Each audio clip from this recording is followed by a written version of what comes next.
Cars.com Auto Review.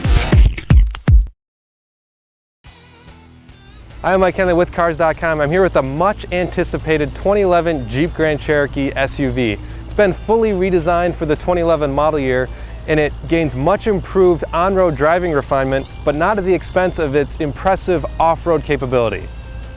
The Grand Cherokee's styling is all new, but it manages to maintain a design connection with its predecessor, which is a tough thing to do. It's more aggressive overall, but has familiar Jeep styling cues like a 7-slot grille, and these headlights give it that more aggressive design. Buyers get a choice of either a 290 horsepower 3.6 liter V6 engine or a 360 horsepower 5.7 liter V8 in the Grand Cherokee. Now the V6 is an all-new engine for Chrysler, but it's teamed with this heavy vehicle. The Grand Cherokee in 4x4 form with a V6 is nearly 5,000 pounds, so that makes the V6 work pretty hard when driving it. The Grand Cherokee gets an all-new four-wheel independent suspension, and Jeep's done a really nice job tuning it for on-road driving refinement. It really does drive a lot like a crossover vehicle, even though it's a capable SUV.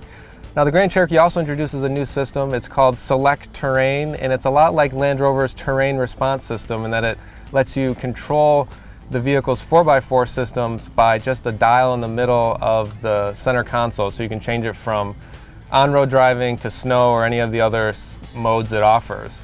Grand Cherokee also introduces Quadra Lift, an optional air suspension that gives you up to 10.7 inches of ground clearance, and that's quite a bit more than the regular suspension offers, which is around 8.6.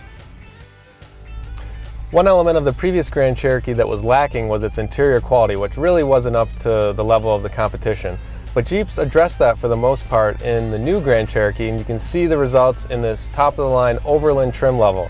It comes with this stitched leather dashboard, real wood trim that looks good, an overall panel fit that's a big improvement over the old model. Not everything is great though. There's still too much silver trim here that doesn't look especially good, and some of the buttons have kind of a rickety feel to them, but overall there's a lot of good stuff going on in the cabin. The Grand Cherokee's load floor is kind of high, so shorter people may have to lift taller to get it over that, but if you get the optional Quadra Lift suspension, you can lower the ride height 1.5 inches to make it easier. Now this space measures 35 cubic feet, and it's enough for a couple golf bags, and to expand cargo area to the maximum 68.7 cubic feet, you just drop the second row seats. The Grand Cherokee was part of the booming SUV segment in the 90s, but times have changed a lot since then, and some of its competitors, like the Chevy Trailblazer and GMC Envoy, are now gone, and others, like the Ford Explorer, are changing from truck-based to unibody designs.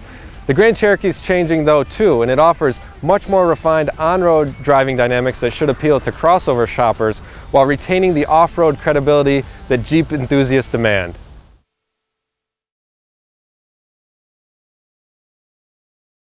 For more car-related news, go to Cars.com or our blog, KickingTires.net.